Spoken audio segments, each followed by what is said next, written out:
introduce now President Warner, who will be addressing you all, and then we're going to open up into the Q&A session.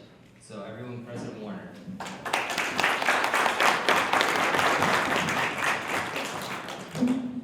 Well, thank you, Frank. Thank you all for taking the time to come out today. We thought we would entice you with food. That seems to be working okay. But I don't have a long speech prepared, only to say this, that students are our purpose here. It's our reason for being, to enroll and support you to a successful graduation as soon as we can make that happen for you. We are here to serve you. We are here to educate you to a happy and productive life where your prospects are going to be way better than they ever would be if you didn't have a degree from us. I don't know if you know this, but we rank #1 in New England for what's called social mobility, which means that we take students from modest means. Many of you come from lower income families, and we have a very diverse group of students. And once they get our degrees, they advance up the social mobility ladder, which is what these kinds of institutions, public institutions, exist for public purposes. And one of the public purposes is to raise the overall level of education for the state, and you'll contribute to that. So you'll get benefits from here that will help you earn more money, get better jobs, live a higher quality of life. There are all kinds of benefits. You'll vote at higher rates than if you didn't get this education. You'll educate your own children to higher levels. You'll enjoy better health. You will practice healthier lifestyles as a result of this experience. Whole host of benefits that you incur as private individuals, but there's also a public benefit. Rhode Island will do better when a higher portion of its population is well educated. And so that's why the state invests in your education, because the state will benefit from it later on. So, enough of that. What I'd like to hear is from you and what kind of experience you're having here. It's very important to me and my whole senior team, and they're here. Many of them will be taking notes so we can follow up on issues that you may raise today. But we want to put the student at the center of the experience here. We exist because of you. So your satisfaction, the quality of your experience is very important to us. So I'll open it up for questions, comments. I heard James, where's James? Oh. Here he is. Okay, you have your jacket up. Announced in Donovan Dining, if you've got gripes and complaints, but he did add compliments to the mix. So if you have a gripe, a complaint, or you just want to say something about what we're doing right. I've played a lot of golf over the years, and if I'm playing well, it's just as important for me to know what I'm doing right out there as it is how to correct something when it goes wrong. So tell us what we're doing right, tell us where we can improve, and open it up to your questions, concerns, issues that you want to raise, so that we can ultimately improve the quality of your experience. Don't everybody butt in at once. It's very noisy when that happens. Oh, they bring you the mic? Oh, all right. Good. I don't know how to advocate for myself. Hi everyone, my name is Holly Beth. I'm a commuter, and I'll start with one of my gripes. My first one, last semester, while I was trying to study with some classmates, I tried to sit in an office. It got a little late in the afternoon. The professors there said, listen, we're going home, we have to lock up, you have to go. So my friends and I packed up, went to a classroom, because that's what they suggested. Continued studying in the classroom quietly on our own. Then the janitorial staff came along and said, listen, we've already cleaned this floor, you're welcome to stay, but find another classroom on another floor. Packed up again, went to another classroom, went and studied. Now at this point, it was late, it was probably 10:30, 11 o'clock at night. And janitorial staff said, listen, we're done cleaning for the night, we need it to be clean for tomorrow morning. You're not allowed to use the restrooms, take your trash with you. Please respect our wishes, and can you just go? So we did that.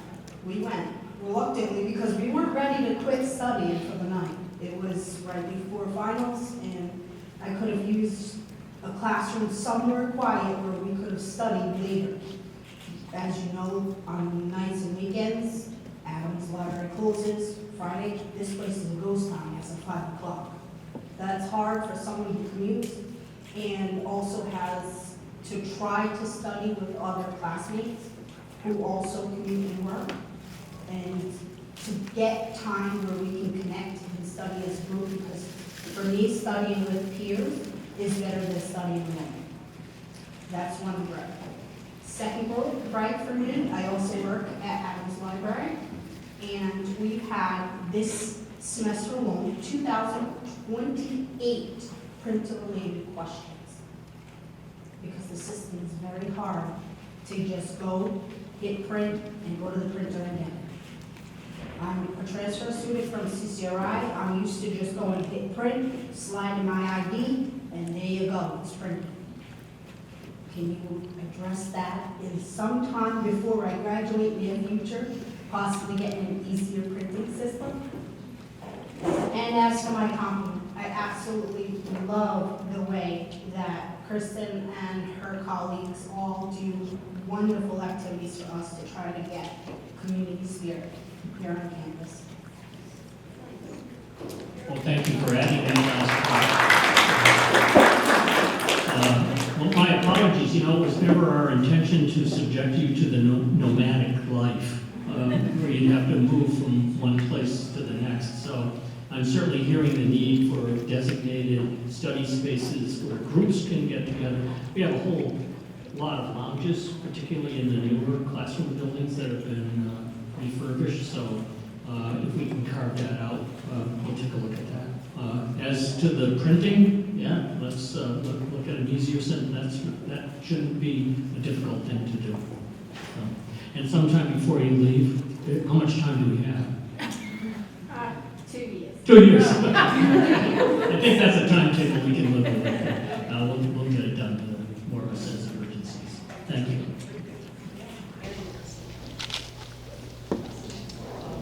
Hi, my name's Crystal Martinez. I'm a social work major. I have a similar grade as a colleague. I'm a commuter as well. I'm also a mom. I have a very busy schedule, and I need a place to study quietly, and my hours are crazy.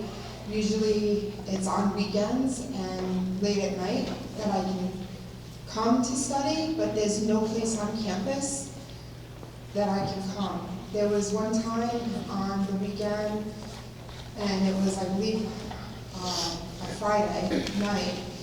I was in Craiglee in the front of the building with, in the lounge area at 7 o'clock at night, studying with a pair, and the security guards came around and told us we had to go because they had to lock up the building. And we asked, well, where can we go to study together? And he told us nowhere. So on the weekend especially, because the library is only open from, I think it's 5 o'clock on Saturdays and 8 o'clock on Sundays. That's, the weekend's the most time that I have to study. To me, it would be helpful to have longer hours, or even a designated room somewhere that would be open later and longer, or even 24 hours that students can go and just sit and study. And I do actually enjoy the activities on campus as well, when I get to come, because I'm doing a whole bunch of stuff for graduation. Well, thank you. A pretty consistent theme here. We are 90% commuter students. Many of our students are older, juggling family, work, and other responsibilities. So I'm hearing the need for a kind of 24/7 commuter lounge with food, snacks, access, that's open, and students are free to come and go, and open weekends, evenings, and so on. Okay? We'll look into that. Yes, Mr. Buffalo.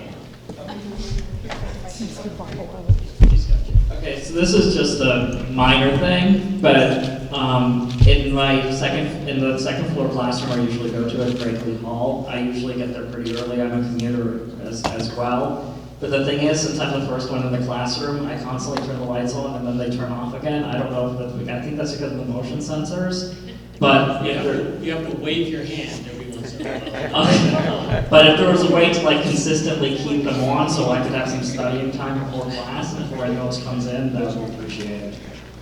And overall, I love the inclusivity of this campus and how there seems to be a place for everyone here. It's just a really nice environment. It's just fantastic. Thank you.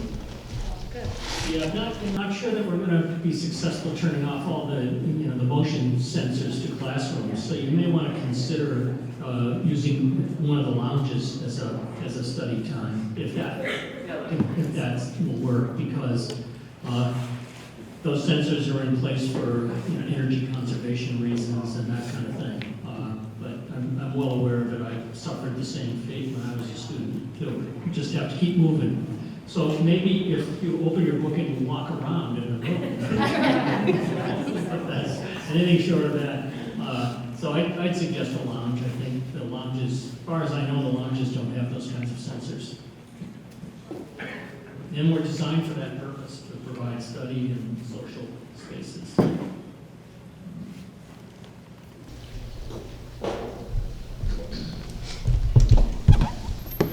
Hello, Dr. Warner. I just wanted to say thank you for having this town hall, giving us the opportunity to speak directly to you. My name is Tyler Jackman. I'm the opinions editor at the Anchor newspaper. And I just wanted to make a quick comment and then a question for you. So the comment being that I transferred over to Rhode Island College from CCRI, and that in my experience, it was really a night and day transition in regards to the level of support for the student body, and that the professors and the staff really provide, everything like that. And I do appreciate Rhode Island College, especially for all of those opportunities. But of course, I appreciate everyone at the Anchor for really making this place feel at home. But my question for you is, there was a Providence Journal article titled, "Rhode Island College Plans Staff Cuts and a Smaller Student Body. That Means a New Identity for the School." So I really wanted to ask you, so I could hear it from you, what has you and your senior staff discussed to really patch the enrollment woes that Rhode Island College has been dealing with compared to other schools? What have you been discussing in regards to build the identity of the school, and in regards to that title, what is the new identity for the school? Great questions. I'm glad you asked them, and glad to hear that you're receiving a level of support here that you had not experienced before. We take pride in that. Our faculty are very dedicated in that way, make themselves available outside of class, and our support staff are dedicated in that way as well. So that's great to hear. We have suffered enrollment declines in recent years, and that is only a problem if you think it's a problem. The biggest problem that causes is that it takes a while to align the new level of expenditures with the revenue that comes in from tuition. We think we've got a good handle on that now, and we also think that if we do need to downsize as a result of smaller enrollments, that we can do that naturally. You may recall I refused to talk with the Journal about any hint of layoffs or anything like that. We think we can do that through natural attrition, by reallocating resources where necessary, and we can align our expenditures with our new level of resources. The other message I was trying to convey in that article is that there is no reason why Rhode Island College can't be seen as a high-quality institution of somewhat smaller size. Brown does not worry about growing enrollment. They remain the same. So the idea here is, given the demographics of the state and the region, high school senior populations are shrinking, and worse than that, participation rates are shrinking. So the participation rate is actually a term that we use, and it's the percentage of high school seniors who go directly on to college following their senior year. That percentage has also been declining. So we're getting a smaller percentage of a shrinking base from Rhode Island high schools. And schools throughout the Northeast are also experiencing that same phenomenon. So what are we doing about it? One is we are recruiting much more aggressively. We're casting the net much wider. We had 9 full-time admissions recruiters out this past fall, covering all of the Northeast. They had territories. They coordinated their efforts with athletic coaching, recruiting. We've been admitting students at faster rates than ever before. We've been packaging financial aid awards and transfer credit with those acceptances so students can see right away what the whole picture is. And now we have what we call yield activities, where we're bringing students who've been accepted to the campus, exposing them to our faculty so that they can experience firsthand the smaller classrooms, the interactive nature of that, hoping to entice them to pay their deposits and commit to us in the fall. The result of all of that has been admissions applications up by over 50%. Not quite a fair comparison because we had to apply to RIC for free day in the fall. We were hoping for 150 to 200 students to take advantage of that. We were waiving a $50 application fee. You know how many students took advantage of it? 803. So we were very pleased at that response. So we think we have the potential to start leveling out enrollment. We still have smaller student bases coming through, so our retention will produce smaller results. But if we can stem the tide on new students, and we're optimistic that we can. We also had a transfer articulation day with CCRI. We think we can do a better job with transfer credit for transfer students, both from CCRI and Bristol Community College in Fall River is another source of transfer students for us. By the way, my wife, who's a RIC grad, came to RIC from Bristol Community College because she got such a good deal on transfer credit. So we want to do a better job in that arena as well. And then we want to support students so that they can be more successful and will re-enroll with us. So our prime objective in the legislature this spring will be to advocate for the Hope Scholarship, which will provide last dollar scholarship. Last dollar means after your Pell Grant, your other scholarships, whatever discounts you have, the Hope Scholarship kicks in so that you'll have free tuition and fees in the junior and senior year. So there are bills already filed. We plan to testify in favor of those. We think the governor will come forward with a bill of his own, and that's our primary responsibility. A lot of our students drop out between the junior and senior year because they're working too much. They have to lighten their course loads. They take a semester off to pay their bills, and we think this will help that as well. So does that give you a picture of the things that we're working on? Absolutely. We hope to do a better job in all of those arenas. Yes.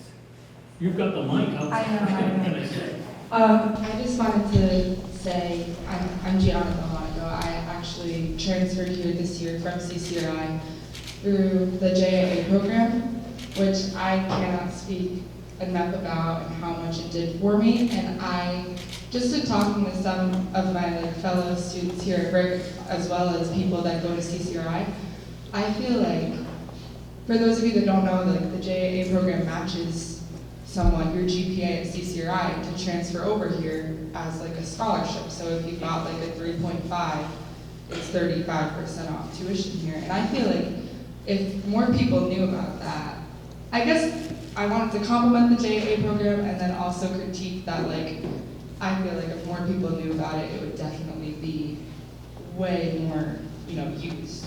Thank you for that. I thank you personally for that, because do you know who invented the JAA program in Rhode Island? I do, in 2003. So it's been a program operating for 20 years. We're very proud of the results of it. When I later came back to teach in a higher ed doctoral program at Johnson Wales, I had the opportunity that few policymakers get. One of my doctoral students decided to study the impact of JAA on time to degree and degree completion rates between CCRI, and she was employed at URI, so she used the URI database. Time to degree was shorter, graduation rates significantly higher. So, as I say, it's rare for a policymaker to see the actual results documented like that in a research study. So it is a program we're very proud of. We call this the Tuition Advantage Program, so it provides a 10, 20, and 30% discount depending on the GPA that you have coming from CCRI. So we thought it was a good way to entice students to come to our public institutions. URI also participates in it. So we're very proud of that program.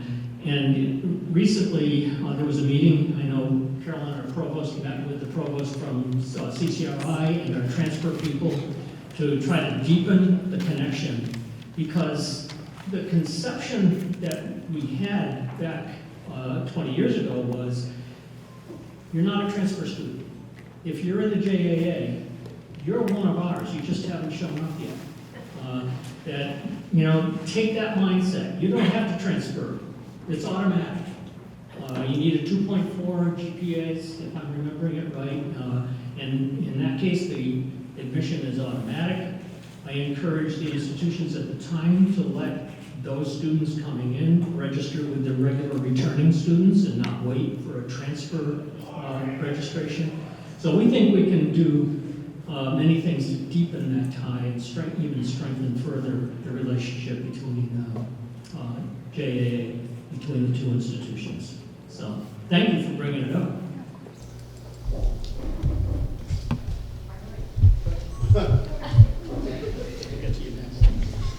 Thank you. I might mess this up. So I wanted to regurgitate some of the things I have said. Again, I really enjoyed the student activity, not just because I just joined SCG, but their efforts to get everyone involved as well. Again, I'm also one of the students who participated in the JAA program, so love that. I also got my brother into it too, so he's doing it now. So something I did want to add to that, apart from, if it was advertised more, just more effective communication. So when I had first gone, they told me I had to major in general education. There was just no way around it. Then once my brother went in, they told me that, he didn't have to necessarily do that. But that's just like a minor thing. But I love the program. Again, that's probably one of the main reasons why I chose RIC, to be honest. And then the other thing I wanted to bring up is, I guess other people that I've known have had trouble with communication with like the financial aid office, the bursar's office, going back and forth, not knowing if they're going to be able to come back a semester because their financials are all messed up. I currently have a friend who, she was here last semester, it was her first semester. She's not here now because financial aid told her that they could see her financial aid, but that it hadn't deposited. But she never got anything back from them, so she doesn't know what's going on to her. It's like they can see it, but they can't do anything about it. So she's not in school now, and I'm like constantly reminding her, like, hey, just follow up, come back, don't just like not ever come back. And I have another friend who has been having issues with financial aid as well, going back and forth. He's written emails, letters, phone calls, and he's kind of just like, I'm just gonna pay from my pocket because I just like, I don't want to not. Yeah. No, I told him to keep following up. And I also suggested to him to email James, who's a very good man at making things happen and helping students. But I believe, and also my friend's little sister was having problems with financial aid as well. And from what I overheard from the conversation, she had to say, I don't know if she got that all sorted out, but it's just things I've been hearing from different people, kind of like miscommunication or barrier when it comes to communicating with financial aid and the person of that. So just, okay. Well, thank you. And by the way, when people reached out to me about a year ago to see if I would do this, one of the first things I learned was that we had some problems getting the financial aid out on time. As I got here and began to unpack what the issues were, we do far too much by hand in that office. It's slow, it's not responsive, so we're going to invest significant money in automating the whole thing so that we can do in 10 minutes what it takes a day to do now. So those investments are going to happen, aren't they, Pam? Yes, and so that we can get the packaging done and also design better communication systems between Bursar, financial aid, and all of those functions. We have also plans for a student success center where we can centralize the location so students don't have to go running from one place to another to get answers to the questions.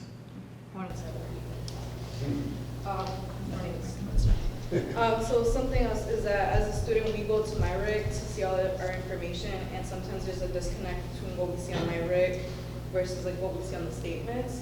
So my personal experience, I keep track of all the statements that I get, my financial aid, and all the charges, blah, blah, blah. So I had a certain amount of, I guess, like a refund coming back, and then when I get the refund, I realize it's not the full amount. So I go back and I realize it's the same amount as the JAA grant. So I'm like, that doesn't make sense if I got a statement that was already reflecting it. It's not reflecting it, and now I'm being charged for like 2 extra things, which I was already charged for because I could see it on the statement. So I called financial aid and they told me, oh yeah, this is not really reliable, just go by the statements, which I understand that, but that should be reliable because that's where we go to see it. So just something minor, you can get that to kind of reflect efficiency. No, that's not minor. That's an important part of having our systems work better. And I have a strong bias toward any given problem really being a symptom of a system breaking down at some point. So we're spending a lot of time analyzing where those trends are, where things are breaking down, and trying to build back up systems so that you get the same information through my RIC and a hard statement. So we're working on it. Yes, I'm sorry. My name is Samantha Gervais. I'm the assistant opinions editor at The Anchor. First, I want to compliment The Anchor newspaper.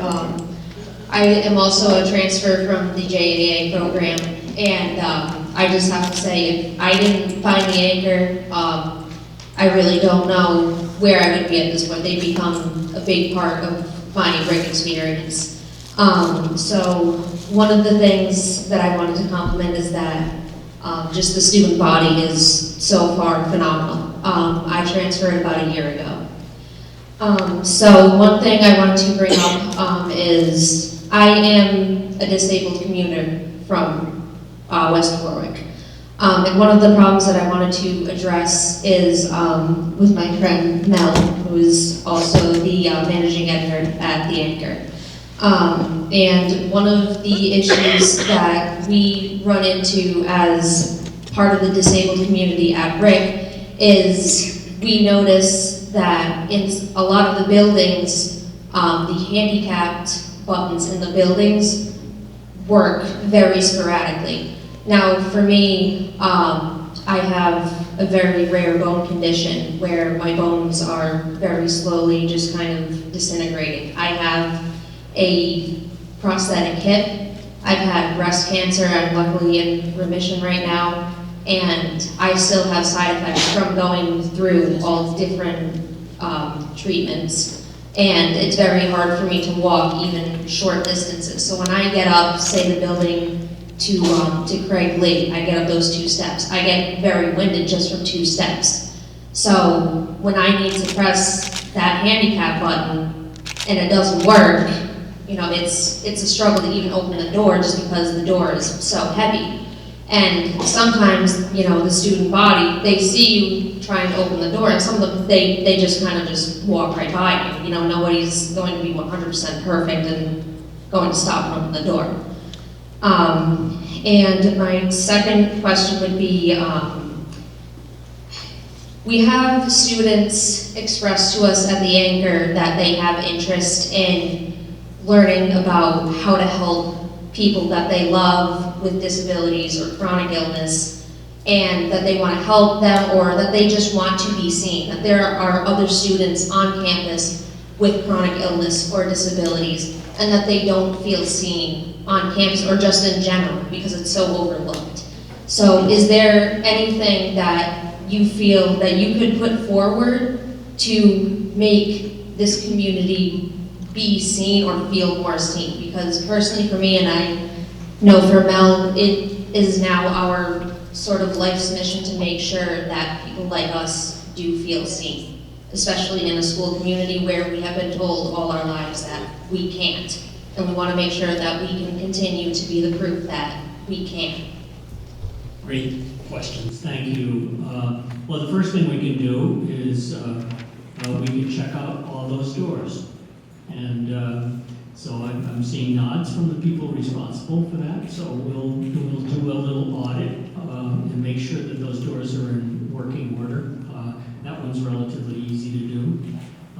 Our disability services serves about 800 students a semester. Is it more than that now? Between 8 and 9. Anna Moraz oversees disability service. My guess is that they are so focused on accommodations that, I don't know, is there an educational component of what they do? Can I answer?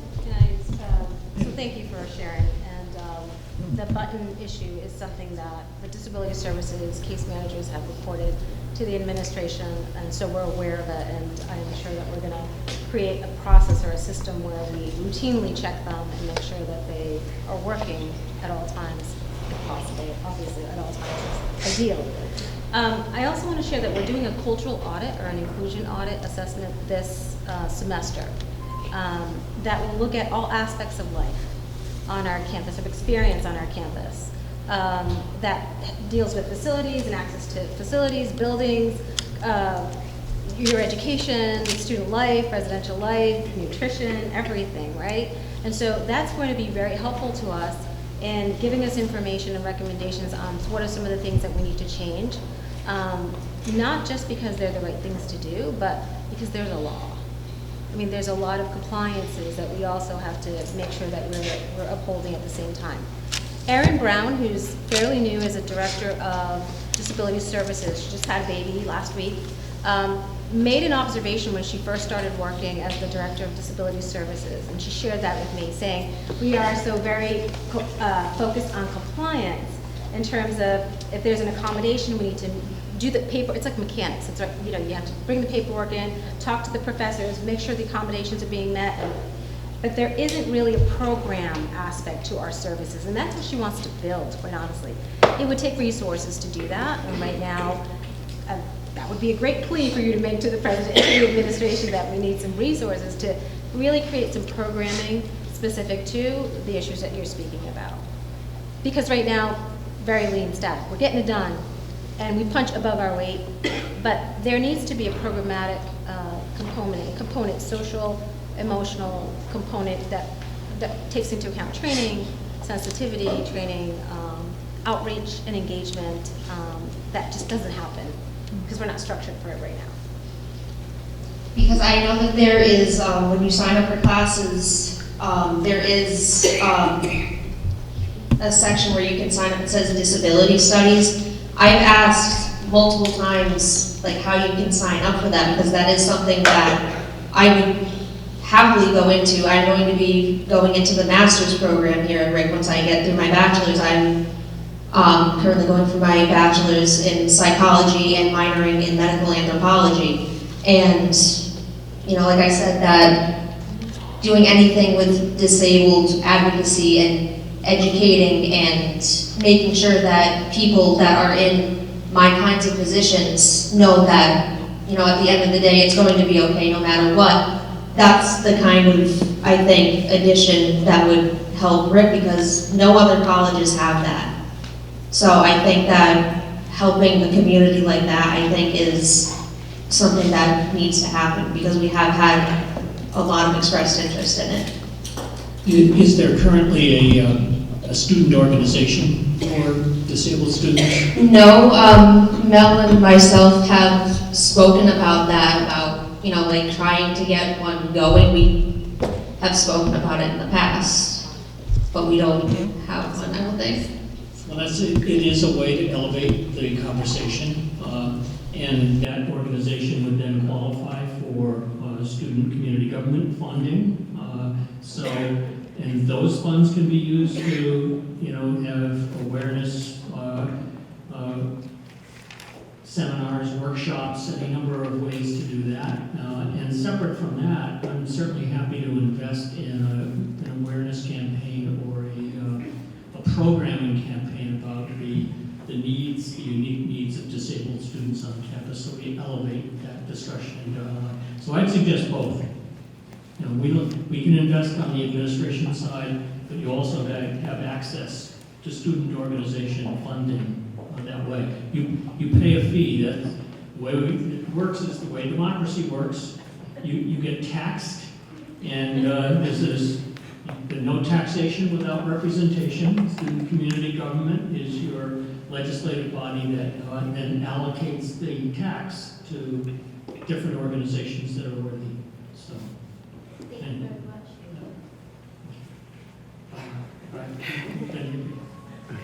Other hands have been up. You've been up for a while.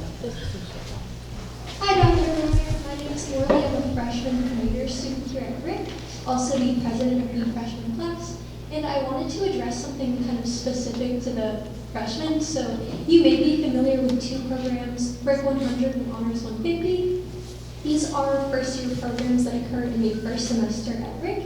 You basically take this class to learn a little bit about the college, learn about the different resources that are offered, how to access tutoring, how to use my RIC. I think it's a great program. I think that it is super beneficial to students that go to the class.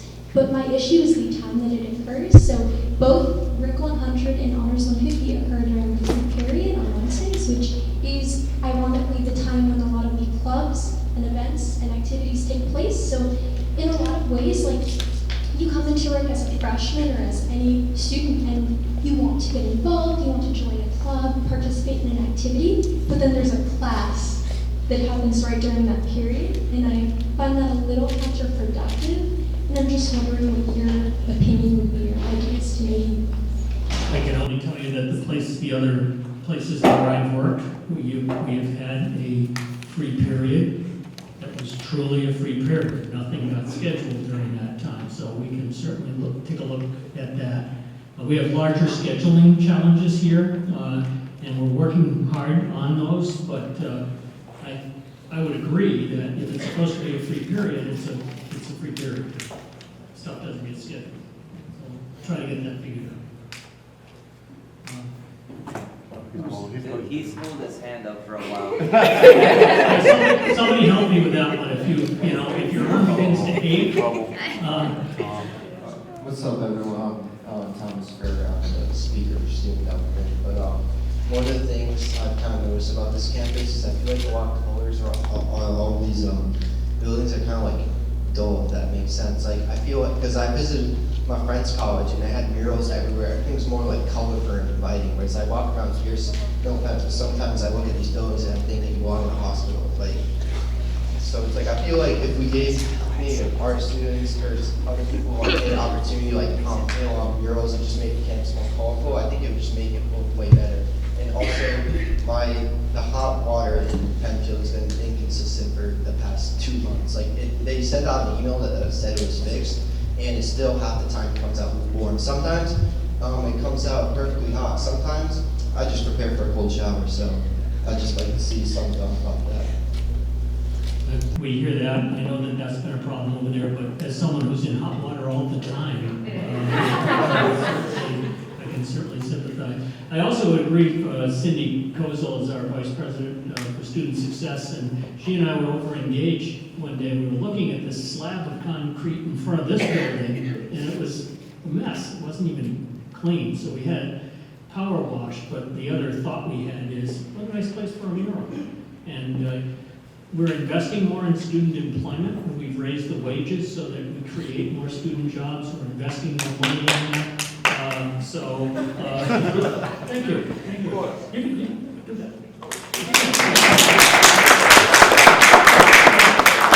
I don't get a lot of that in this line of work, so thanks. But anyway, we do want to invest in that, and it has occurred to me that we have good art students on campus.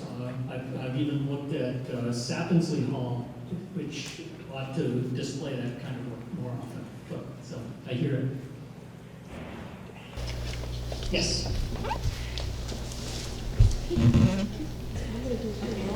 Hi, my name is Sophia Denaro. I am a staff writer at the Anchor. I just wanted to echo everything that people have said about RIC. It really is a great school. I have really enjoyed the opportunities I've gotten both through participation in the Anchor and just in class. But I want to call attention to something that I've unfortunately noticed over my past 2 years here. Student activities and certain programs at this college are significantly underfunded. The Anchor, unfortunately, will have to reconsider how we do some of the things that we do in order to adjust to this new budget. And I just feel that certain programs should be given more of an opportunity to shine in the ways that I know that they can. I'm a film studies major, and the professors in that department are so incredible. They are so knowledgeable, so helpful, so dedicated to their jobs. Unfortunately, that program, like many others, is not given the funding that it deserves. And because of that, they cannot operate, they cannot operate in ways that will help both the faculty and the students to be most successful, both at the college and later on in their careers. Can I answer that? Sure.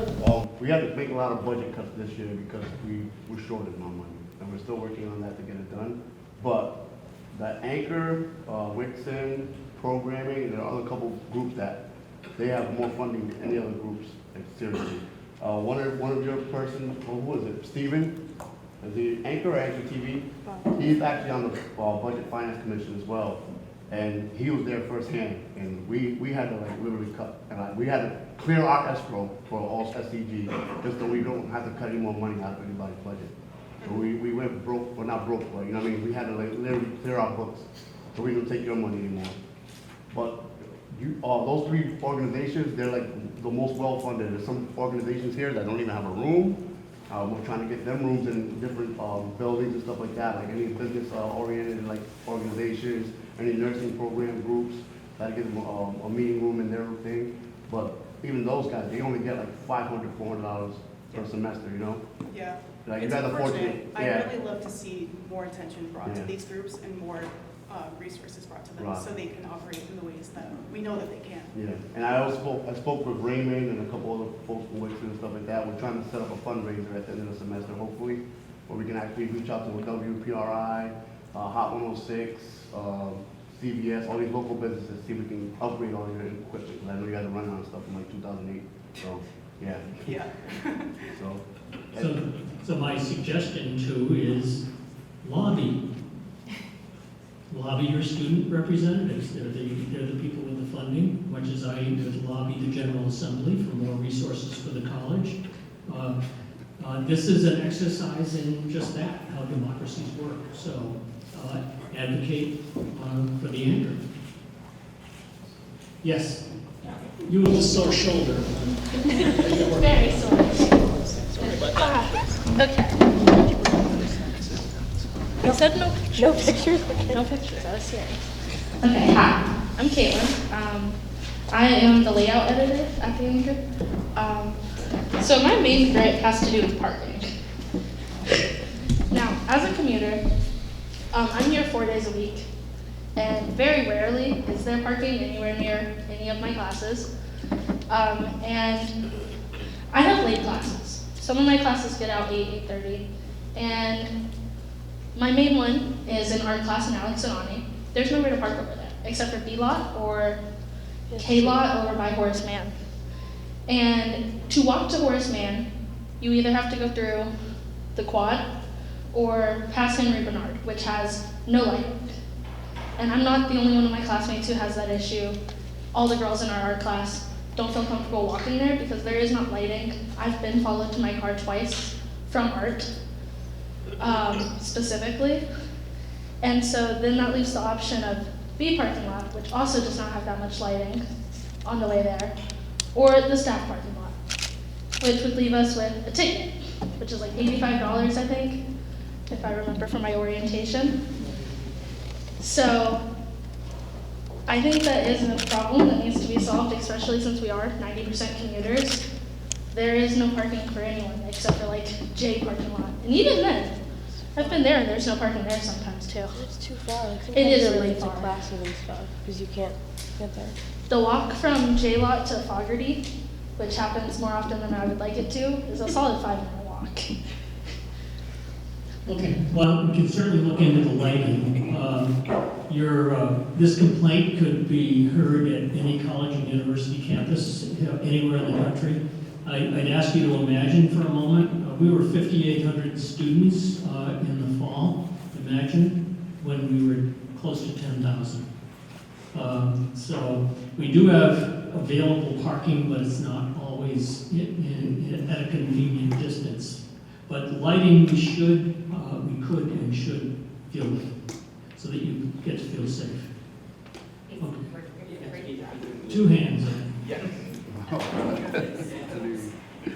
Happy Wednesday. Nice to meet you. Thank you for showing up. Thank you. Seriously. I heard somebody else say, Tom, he said he's standing here on behalf of student government. Before I ask my question, I figured I'd throw that in. I'm standing here on behalf of student government as well as Sojourn and the campus ministry. This is my 2nd semester here. Everybody before I came here, everybody says I hate RIC, right? I refuse to do that. So I told everybody, RIC sounds like Rehoboth Institution of Coconuts, but Rhode Island College sounds like Big Rhodey. It sounds like you're putting on for the 401, right? Thank you for showing up. Your purple looks great. I honestly did take some time to figure out what one specific question I could ask you to make a change, because I really am all about being the change and making the change. So, number one thing, I'm sure everybody's gonna agree. I don't think there's a person that'll disagree with me. Because they have it at CCRI and they have it at, I don't know, every other university. But, I would love to hear what you're gonna say. One thing that should change, whether it's now or within the next 5 years or 3 years or 10 years, is Rhode Island College should have advisors, not teachers that advise. That doesn't make sense to me, and I'm sure it makes 0 sense to anyone else. Well, thank you for that. Just know that we are looking into hiring more professional advisors. The advising load for faculty is embedded in the faculty contract, so that would have to be negotiated. But the model I think that we're getting to is particularly for freshmen and sophomores, because we have many undeclared students at that point, that they would be best served with professional advisors. And once you declare a major, faculty in the major would be your advisors. That's generally what's called the hybrid model that many colleges and universities practice. So we're moving gradually toward that model. Thank you. Yes. My name is Judy, and I am in the Department of Social Work, and I just started in January. I just figured out what I want to be when I grow up. So, so I also have department, which is good. So one of the things that, and I just want to say that also what I love about this school is all the lounges that you do have, that while I'm waiting for her to finish her classes, I can go into the social work department and go into that gorgeous area where they have the plants and the windows, so I can just study there. And I just love that. So one of my concerns is I am a volunteer for Moms Who Made Action for Gun Sense in America. And one of my concerns is that we hear on the news just a couple of weeks ago about Michigan University, where there was a shooting, and I had no idea that our campus police do not carry guns. And I was really shocked to find this out, because I guess my question to you, President Warner, would be, how are they going to protect us if there's an active shooter on campus? That really kind of concerns me. Certainly a good question. Those questions weren't asked 10, 15 years ago, but as those shootings increase, we have to be mindful of how best to protect the campus. The decision to arm is not something we would take lightly. It would have to be an awful lot of training. There's considerable investment involved, and it would not be done until all of those things were in place. So it's something that's likely to take time. I also know that opinion is divided on the campus about that issue. There are some who feel strongly that campus police should not be armed, and there are others. So that conversation needs to be held in greater depth as well. He's waiting after you for my. Okay. You got to tell me this. Thank you very much. My name, I'm not going to stand, I don't want to block anyone behind. My name is TJ Clifford. This is my 5th year at RIC. I've gotten to see the pre, during, and post-COVID shenanigans, all that stuff. And I just want to commend you and your whole staff. I've worked with Darcy for a long time. I work with Cindy now. Everyone is nothing but the best. Casey too. Hi Casey. The people at this school who do not serve in a faculty or educational role have been nothing but great to me, my friends, my colleagues, everything like that. And the transition from one presidency to another, I don't think we didn't really feel it, which I think is a good thing. There wasn't a harsh stop and start. So I really want to commend you and everyone for that. My kind of big question is having that, being here since 2018, I have the experience of a pre-pandemic world where this building was flooded with people all the time. We had up to 100 people in different clubs and organizations. We had over 10 different Greek life organizations on campus, and now we're down to 4 or 5. And we're seeing younger students not want to get involved as quickly. We initiated 6 brothers into Alpha Sigma Phi this past year. All of them juniors or seniors. None of them are 18, 19, or newer students of the college. So I guess my question is, while we have all these programs that are going on, we have all of these things that bring people in, we're not retaining. And I understand that people have busy schedules. I understand that there's a lot going on, but what can we do as a college to take this building, take these offices, put people in these offices, get our clubs back up to 50, 60, 70 people, because we are a commuter school, but I have brothers at different schools, same demographic as here with 75, 80-man chapters, and we're at 20. And we do everything we can, and because we are labeled as an exclusionary group on campus, Greek life and honor societies, the only thing I get from student community government is 16 pages of printing per semester. So what can we do as a college, as a community? Because Casey is busting tail every single day to do everything she can for us, but I don't want to burden her with all of my issues all the time. So what can we do as a college to kind of get retention up and not just come for an event and then leave and go back to class and have it feel almost like high school? Great questions, and by the way, we'll get to you in a word. And by the way, I would credit the previous president, Frank Sanchez, for making that a seamless transition. He was gracious, allowing me to transition in as he was transitioning out. And I think that's probably why you didn't notice an abrupt change one to the other. So I give him a lot of credit for that. As to building community, it's a priority for all of us. And things like this are back building community in person. We've had faculty town hall, staff town hall. We'll have a combined one later this semester. We have this going on. I've had a series of social events for faculty and staff from my perspective. And I know it's a priority of the Student Success Division to really ramp up student community government suffered down to only, I think, 4 or 5 students at one time. So we've been taking efforts to build that back so that the meetings can be held in a robust way, so the funding gets out to student organizations in a timely fashion. It's a priority for all of us. We've made it clear from the perspective of the leadership of the institution that we are open for business in person. We want to absolutely minimize the pivoting to remote, like happened during COVID. We expect instruction to take place, although yesterday would have been a perfect day to pivot, but we're doing remote, there shouldn't be a need for a snow day anymore from an instructional perspective.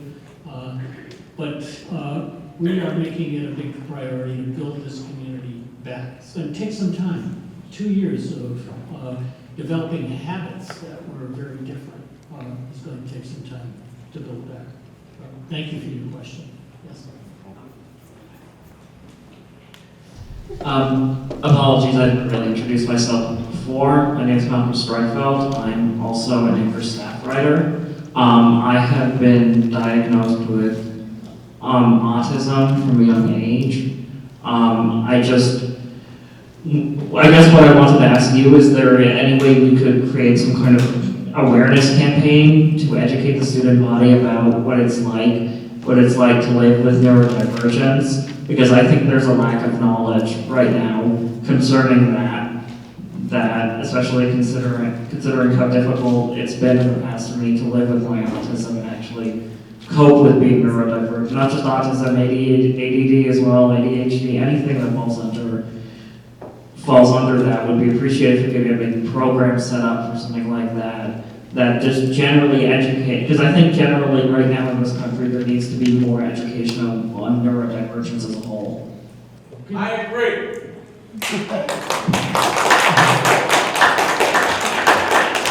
Good suggestion. I would also suggest that the Anchor is an educational publication as well as a news publication, and some of the education could start there. I can tell you that I read the Anchor whenever it comes out, and so that's important. I think that's true of the campus community when we see it's probably one of the better examples of a physical newspaper actually getting read as a physical newspaper. So we could start there, but there may be other efforts that we could look into as well. We will talk with disability services. April's had a So, yeah, let's have someone who has not been heard from. Would that be you? Hi, my name is Caroline. I'm Vice President of the RIC Chess Club. So one of the things that I love about RIC is the diversity. That being said, there is a very big barrier to students on this campus that have English as a second language, especially those that do not speak the languages that are required for our language requirements. I have several classmates that have said to me that they have trouble since they already know 2 languages, learning another language in which English is not their first language, having to translate out of their native language into English, into French, Spanish, another language. It's very difficult for them because they might be older learners that have English as a second language. And I was just wondering if there was anything we could do as a campus to maybe waive this requirement for people that already speak a third language. It's certainly a policy matter that we could look into. We are also revising the general education requirements at the institution. So whatever those have been in the past, you should expect in the near future to have some revisions to that. But in the meantime, we could certainly look into on what basis we would grant waivers to a requirement like that. And the departments have been, in my experience, quite good at understanding when waivers could and should be granted. So, good suggestion. April, over here. Sorry, she's had her hand up for a long Okay. time. Yeah. Hello, April now. I want to further answer your question about the campus police. Most of them were hired as former cops, so they do have gun training. They just don't have guns, so that helps you at all. But I have two questions and then a comment. One is that there are a lot of disability bathrooms that seem to be not working, especially for wheelchair-bound people. Is there like a better way for you guys to handle that? Because like I know specifically in the library, the girls' bathroom on the 3rd floor has been out of order for at least 2 to 3 weeks now. So they shouldn't have to go down a floor or two to go to the bathroom. And secondly, a lot of my friends that are wheelchair bound, when you guys do offer the fun community trips, you guys don't think about them when you think about busing. And so when they want to go, they can't because there's no way for them to get on just for the bus. So if we could do something about that as well. And also, you mentioned a lot of lounges that we can study at, but there's a lot of flow of people walking, and for people like me who have ADD, can't focus with people walking and talking and just moving around, making a lot of noise. We can't focus with that. So we need like quiet room somewhere to study. Okay, certainly agree with that. We can certainly look into those things, quiet spaces. The bathrooms are something we should be checking on to make sure. I think the busing situation would require buses that do accommodate disabled students, so that should be something that's a matter of routine when we're scheduling. Steve, go ahead. So everybody, hi, I'm Steve Netter. I'm the Vice President for Administration and Finance. I know this is covered in RIC 100, whoever had mentioned RIC 100, but your student ID works the RIPTA. But I don't know if it's always communicated that it also works for transportation, like the transport vans. That's also covered. So if there's a student that needs to get somewhere, wherever RIPTA goes, that student is eligible, call them up and make that appointment for that ride. And the student does not get billed for that. We pay for I that. wasn't talking about those. I was talking about the yellow buses that we take for trips, like the Salem trip or the Okay. Pumpkin Patch trip. They didn't have any Yeah, as long as we have noticed that the student like needs accommodations, we can definitely have accommodations, and it's usually, and I have not gotten any. So if there is, like, definitely email student activities, and we can definitely make those accommodations for sure. Well, they don't want to go because they normally don't bring a bus, so they're like, oh, I can't go. So they don't even bother trying to sign up. Yeah, so usually, I don't know, Anna, maybe you can correct me if I'm wrong. I think, or disability services, I think we need like a certain amount of notice too. Like if we don't know that students are coming, then like, we just need to know. And we can definitely make those accommodations.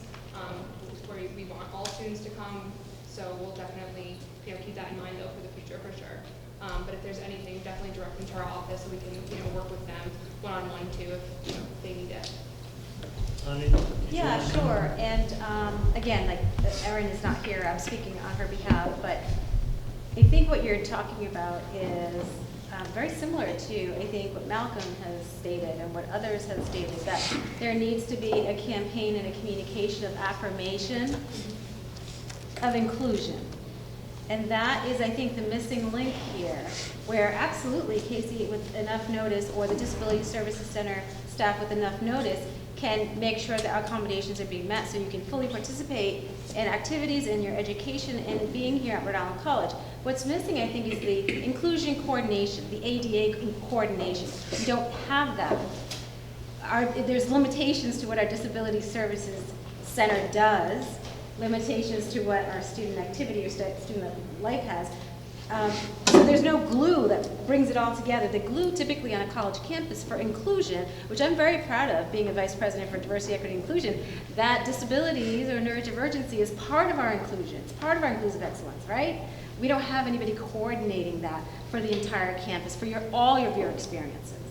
Not just, do you get to go to your classes and get to learn and get to be successful in the classroom. That's the floor. There's a whole bunch of other stuff that you should be experiencing as a student at RIC, right? So I think, I don't think that answered your question, but I get you. Like, I get you. I get what you're saying. Well, yes, we've been waiting patiently. Hey there, guys. Try to keep this semi-brief. You brought up Brown earlier. My question for you is, as a social work major, and keep in mind I'm going to ask this specifically for myself, but I'm asking in a more general sense. As a social work major, why am I being forced to take things like mathematics? Why are these general studies part of the curriculum when, you know, we probably advertise ourselves on being, you know, very affordable school? Well, that's an age-old question, isn't it? It's the part of the debate is: are we here to do training for specific occupations? Are we here to educate students broadly? And the answer is yes. It's both. And so the general education curriculum is designed to provide a common core of experiences with lots of choice for students, picking and choosing among, you know, a menu of options for being broadly educated. But this debate has raged for years and years at college and university campuses all over the country. From my perspective, students need to be both broadly educated and educated in their disciplines. And over the years, I've run many focus groups of employers. And this is what they told me. Students need to be literate, they need to be able to speak well, to be able to write well, to be able to communicate the message in an effective way. They need some basic quantitative literacy as well, almost regardless of field. There is a notion in mathematics about fitting the mathematics course to the curriculum, and that a humanities major doesn't need the same kind of math as a science major, and we do that, some of that already. So the argument could be a more subtle one.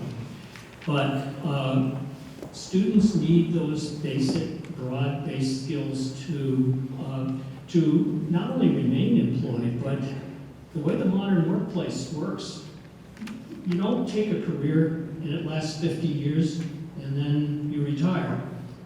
People bounce from one field to another, and their goals change. And part of a broadly educated person that's designed to give you some measure of inoculation against the changes in the workforce that will inevitably come up for you. So it's part of this larger argument about broad education and focused education.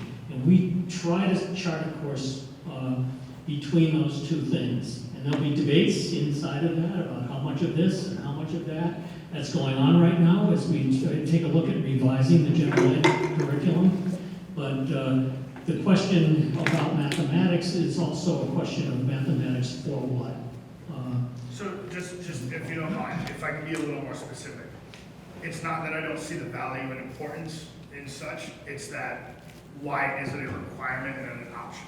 Whereas somebody who may want to explore a more broad, path can do so, and somebody who would like to just come here, get their degree in the field that maybe they're already working in, right, as somebody who's a returning transfer student, why do they not have that option?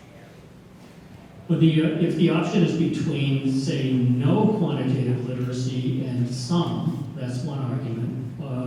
The other, if the argument is for students shouldn't be made to take some basic level of mathematics, what I can tell you is that there have been a lot of studies about the relationship between skills of graduates and employability. And there's an international assessment called the PIAC that is given to samples of people across the country. And the outcomes of people who score only, so the standard, the basic baseline standard on the PIAC is to score 3 in areas of literacy and numeracy, okay? Those are the 2 basic skills that are measured.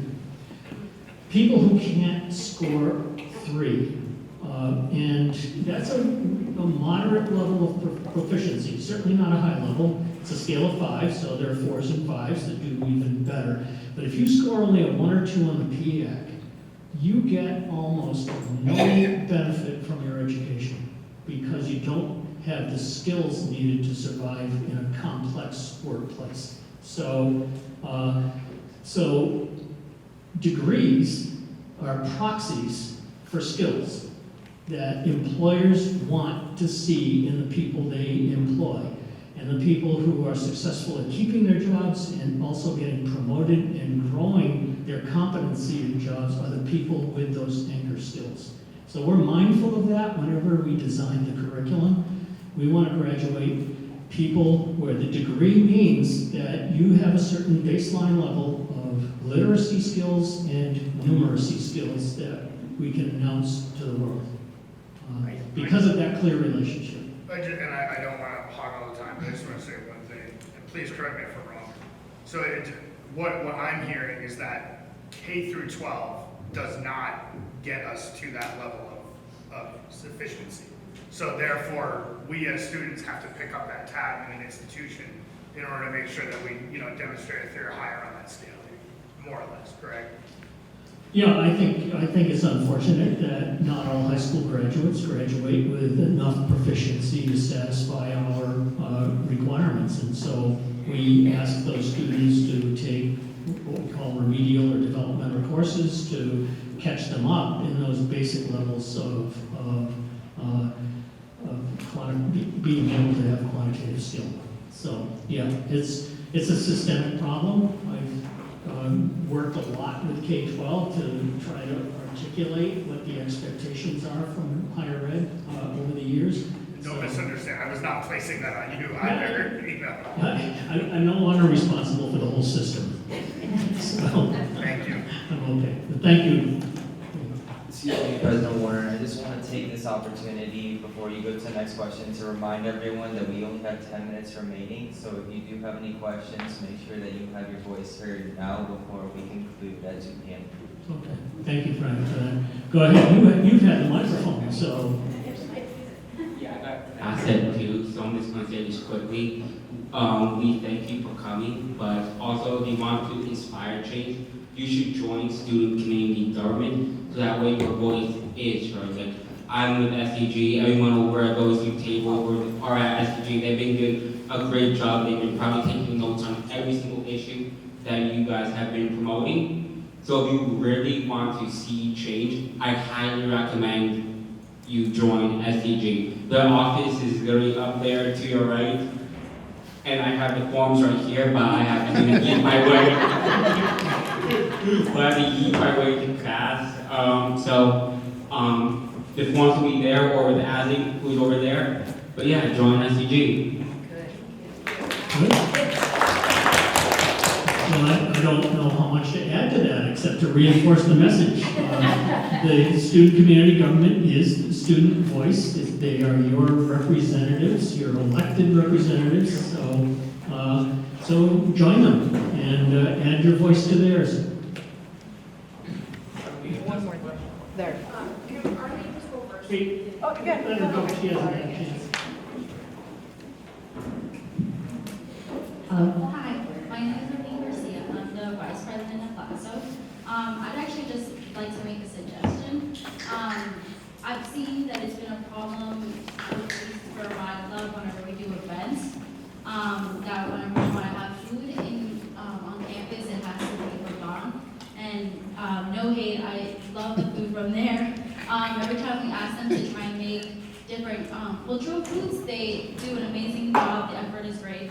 But sometimes we do like to actually try and get the food from different vendors that would have like more of a, I guess, definitely trying to like show our culture in like an actual way instead of just like from Dawn. They do great effort trying to make the food and accommodate with what we ask them to do, but sometimes it just, I guess it's hard for a cultural club to show the culture in the food.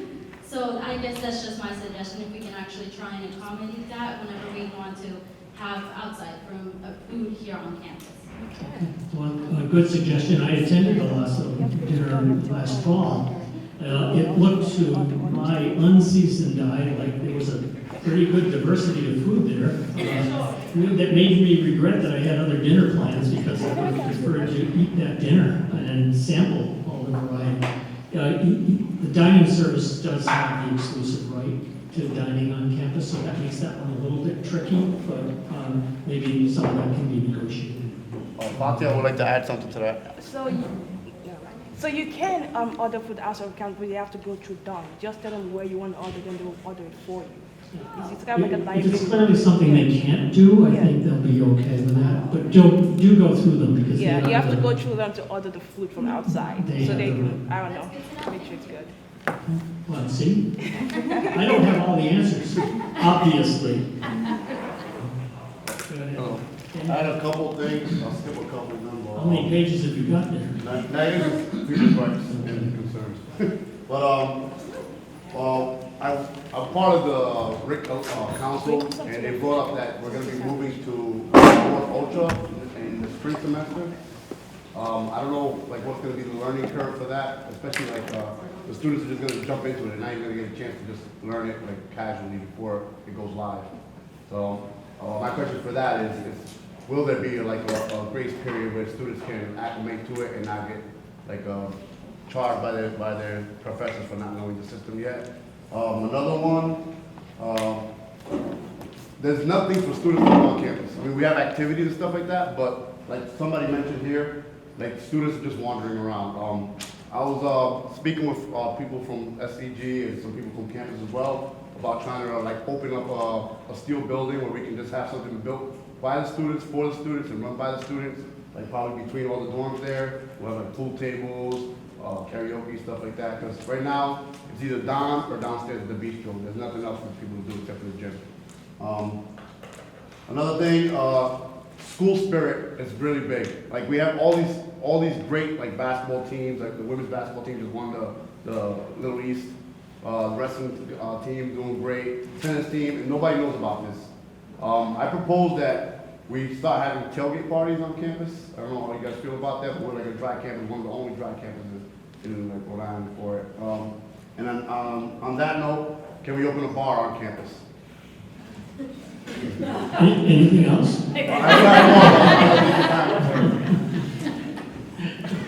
The first bar will be open, and I'll be the first customer. Yes, sir. I'm Jan Crispin, the CIO, Chief Information Officer, and for Blackboard Ultra, we're looking at 12/24. So we have a lot more time to get everybody, trained, get the faculty, and have some professional development. So we'll have time. Yeah. Okay. And cocktail hour is at 4:30 p.m. We can look into those things. Yes, sir. If I could just hop in for a second on one of those points, this space here is for the students to use. That's what this building is. I know downstairs, I don't know how many people were here for it. The Military Resource Center used to be a lounge and a gaming room. They tried moving that stuff down to the bistro, but like this space is for students, by students, for students to use. With the pandemic, there's obviously been turnover with getting different orgs into offices, making sure that it's a readily used space. But the fact that people don't have anything to do on campus is they're just not finding the right things to do. And you can start a club in 5 minutes, you can join a club in 2 minutes. Like there's lots of things for students to do on campus.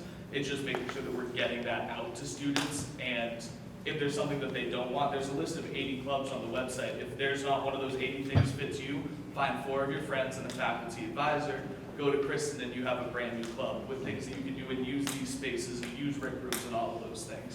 So I think that there might be a disconnect between students seeing that there's nothing to do and maybe not being brought to those correct resources, because we do only have one activity fair, and there's only so many Instagram posts and flyers that can get handed out and cold calling and all these things, but we have to bring students in as opposed to them kind of just mindlessly wandering around trying to find something. Yeah, well, my thing was like an actual rec center with like pool tables, little bowling alleys, something like that, where you can actually do something. You know what I mean? Clubs, I know about the clubs. I'm the president of Student Community Government. I was the president for Student Veterans of America. I've joined, I'm part of most of the clubs on campus, and I support every single one of them. But the thing is, a lot of students, like let's say the residents, they don't have nothing to do on campus. So they end up wandering into the city. You know what I mean? You don't want them getting in trouble into the city. We can build something for them on campus where they can be here and, you know, they can be safe, you know? Well, and as to publicizing events, maybe we could make better use of our video capabilities around campus to point out when's that undefeated tennis team going to be playing again. You know, I also noticed, you know, we won the Least Conference Women's Championship, and the Projo didn't even carry it. So, you know, we'll look into those things. They'll get parties. So, yes. So one of the things I forgot to mention earlier is that we have that one free period.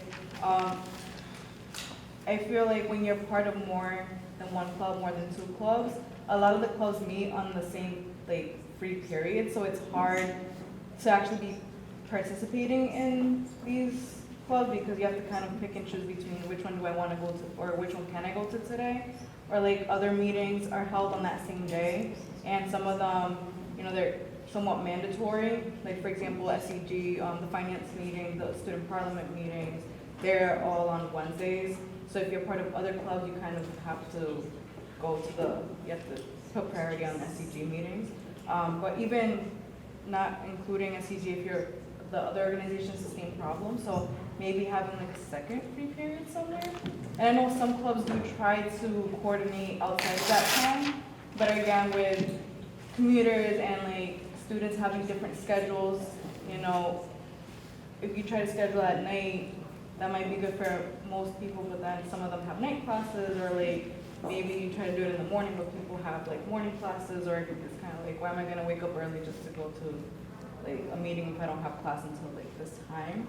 So I've definitely heard some concern and inquiries surrounding that. And one more thing. Something to look into. We are looking into the schedule. Let's start with making sure that the free period is free. Yeah. And then two more things, but I'll just say one. So for the online asynchronous classes, when I was at CCRI, I made the mistake of taking 2 science classes at the same time in the summer.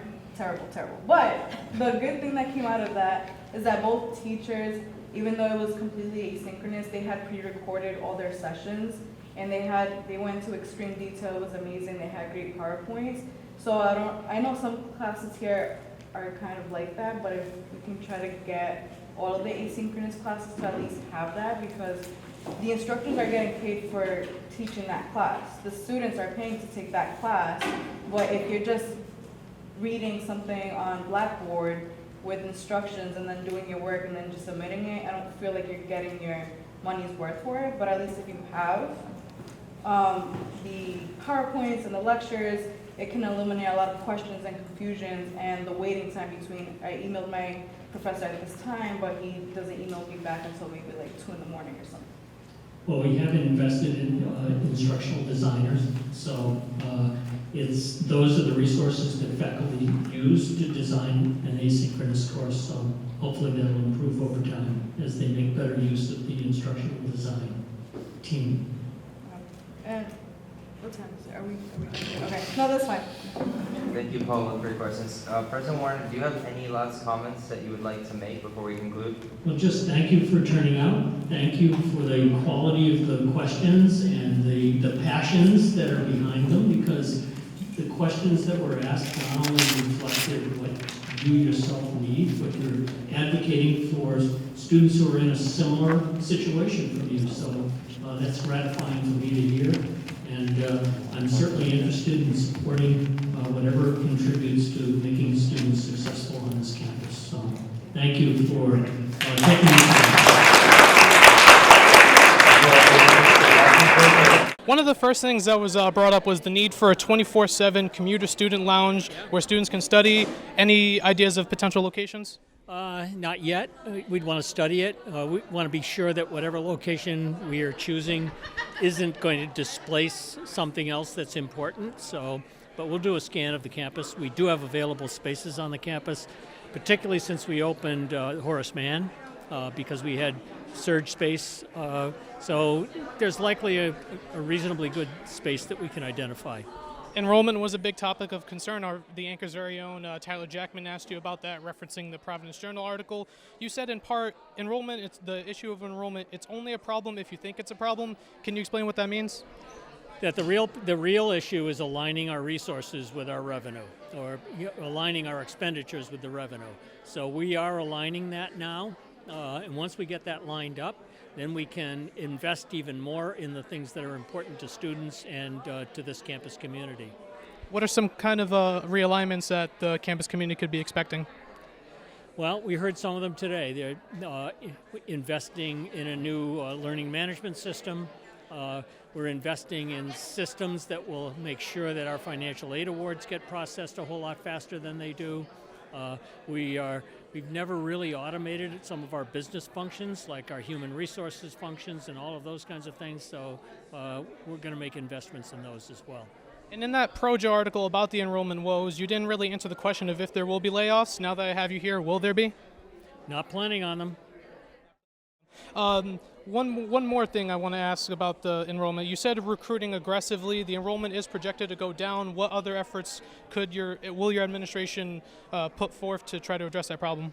Well, I think it's everybody's business that students succeed and enroll from one semester to the next. So a campus-wide commitment to student success. We think the Hope Scholarship can help that because it eliminates or reduces a financial barrier. But there are others that students face. You heard a lot of them here today. So investing in the kinds of things that will help students succeed is going to be important for us. Speaking of the Hope Scholarship, I actually talked to Rep. McNamara. He said that he spoke with you and you were very excited about it. Have you personally spoken to either the governor, Senator Ruggiero, or Speaker Shekarchi? I have mentioned Hope to all of them at one time or another. In regard to the particular bills that are before the legislature, I'm planning after their break to visit with Senator Pearson because he's sponsoring it on the Senate side. Also Senate President Ruggiero, who has signaled his desire to help us in a lot of different ways. And we also expect that the governor will file his version of the bill. We've been working actively with the governor's people on that because he'll include an intended financial investment. Did they give any enthusiasm about the bill when you mentioned it to them? Yes, I think there's a lot of enthusiasm for the bill. So it's a question of making sure that the state has the resources to fund it properly. One bill that might not get enthusiasm on this campus is the bill that Rep. O'Brien introduced that would mandate RIC and CCRI to arm their campus police officers. The college, when I asked for a statement, they cited the issues with funding, and they did in past years when this bill was brought up. How do you personally, as president of RIC, stand on the issue of arming campus police officers?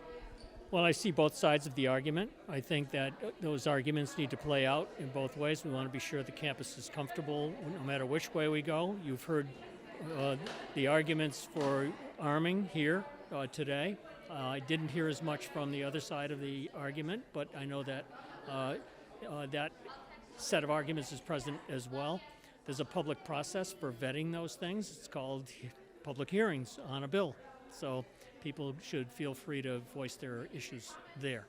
And students would get to talk with you personally about it before it ends up, before RIC ends up going through with it, right? They would like to, yeah. You also mentioned I should say one of our writers mentioned how all the student organizations are facing budget cuts. It's one of the harsh realities facing RIC alongside the declining enrollment, because as that goes down, so does the pie of available funding. You had mentioned urging the student orgs to lobby. How is it possible to lobby when there's barely funding to begin with? I have not looked at the fiscal picture of student community government. I know that we've released all the funds. There's still some negotiating taking place over the final form of the agreement. After that is put into place, there'll be quite a bit of more funding available, but there's a little bit of distance to travel. We thought we had it done, and then I was informed today that it's not quite done. Are you able to disclose what the issue was? Well, we have had trouble getting timely responses from their attorney. So that's just dragged this process way too long from our perspective. Should have been settled months ago. Is there anything administration plan to do to assist the student organizations who are facing those budget cuts? We don't have plans for that. I'd have to get a better handle on the overall student community government budget. We think the infusion of resources that will come in, though, once we get to the agreement, should be adequate. And the graduate student activity fees, I talked with you about this recently for an article in the Anchor. The graduate student activity fees that they pay, which is the same fee that the undergraduate students pay, doesn't go to SCG. You cited that there's no undergraduate representation, but there is, graduate student representation, but there is a graduate student on Parliament. So how does that square? I also learned that we have funded, the SCG has funded some graduate organizations, and we will be sure to release sufficient funds so that they're reimbursed for the funding that they'll have there. But we also want a more focused set of attention from a kind of focus group of graduate students themselves that talk about their unique needs. So the funding that wasn't there will be reimbursed, but moving forward you want it in another area?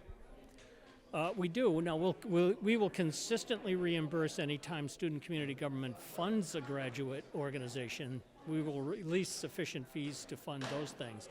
We want to do more for our graduate students. So we need a mechanism that's much more focused on them. Their needs are very different. I'll give you a lighter question to end things off, and I really appreciate you giving us an extended amount of time for this. What was your overall takeaway from this town hall? I appreciate the lighter question, Ray. That's very useful to me. It was great. There was never a time when there weren't at least a half a dozen, sometimes a dozen hands in the air, all positive questions, all advocating for just better life for students on campus, not selfish interests coming out, none of that. All, I speak for people who have similar challenges from me, and what can we do for all of us? So I was very heartened by it. Can we expect more in the future? Sure. Happy to do it. And we'd be happy to cover it. Dr. Warner, thank you so much for your time. We really appreciate it.